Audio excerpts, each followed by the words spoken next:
My parents are all crazy. My whole family's crazy. The biggest enemy to any relationship is selfishness. Because all relationships begin purely for selfish reasons.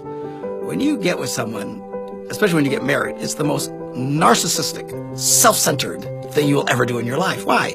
I love the way you make me feel and how you believe in my dreams and how I feel around you. You know, so it's all about me, which is fine. I mean, nobody wants to marry someone that makes them vomit. You know, you want to be around someone that, you know, you love and it makes you feel good. But that's fine. That's the beginning. But now from there on, you have to start to learn to be the opposite. You have to learn to stop being so selfish. Every argument in marriage boils down to one argument. Why can't you be more like me? Because I am brilliant and you are mentally ill, okay? So they go at each other. So, yeah, everybody's trying to get everybody to be like them. But it's impossible. I talk to couples all the time trying to get them to understand each other. Why men act the way they act. Why women act the way they act. People are just different from you. Secular culture today, modern thinking, men and women are exactly the same. Everyone's the same. Well, it's absurd. Not only men and women are not the same, all women are not the same, all men are not the same. You can take, so this idea of sameness is just crazy. Everybody is different. But there's enough similarities that you start to recognize those. It helps give you a starting point to understand. For example, in most relationships, women are more emotive than their husbands. They love to talk their feelings to it. This is why I feel. And then he's logical and he tries to fix her. Well, that's in normal situations. In my marriage, it's completely the opposite. I'm the one who has to talk through all of my feelings because I'm the emotive one. My wife, this cold German girl, she tries to fix everything, you know, do this, do that. So when I talk to her, I say, don't fix me. I just need to talk. She says, okay.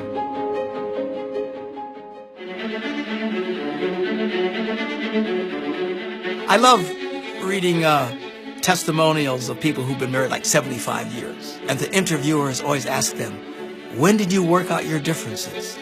And they always laugh and say, we never worked out anything. She still drives me crazy. I mean, you'll have the same arguments until the day you die. If there's one thing women hate, it's to revisit the same issue with a man. It drives them insane.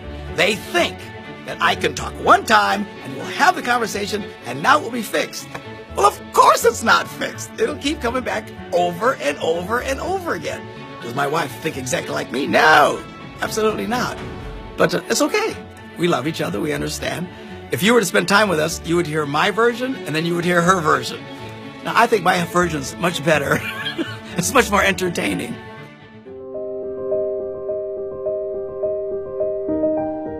It's not a feeling. That's the problem. Everybody makes love about a feeling. Sometimes you feel great. Sometimes you don't, you know. When my wife is taking chemotherapy and she's throwing up in the toilet and I'm holding her hair, that doesn't feel good at all. It feels terrible. But I love her. Love is not keeping track of all the wrongs that somebody else does. My parents, they were very bitter and angry at each other. And we thought they were going to end in divorce. They got in their 60s. It was so bad. But then they both got dementia, where you can't remember. And amazingly, they were so happy together. They would hold hands and they would kiss. And we would think, who are these people, you know? But they couldn't remember that they hated each other. Isn't that amazing? The people who are old and grumpy are people who remember everything that everybody did wrong to them. The people who are old and happy don't remember anything. They don't care, you know, they let things go.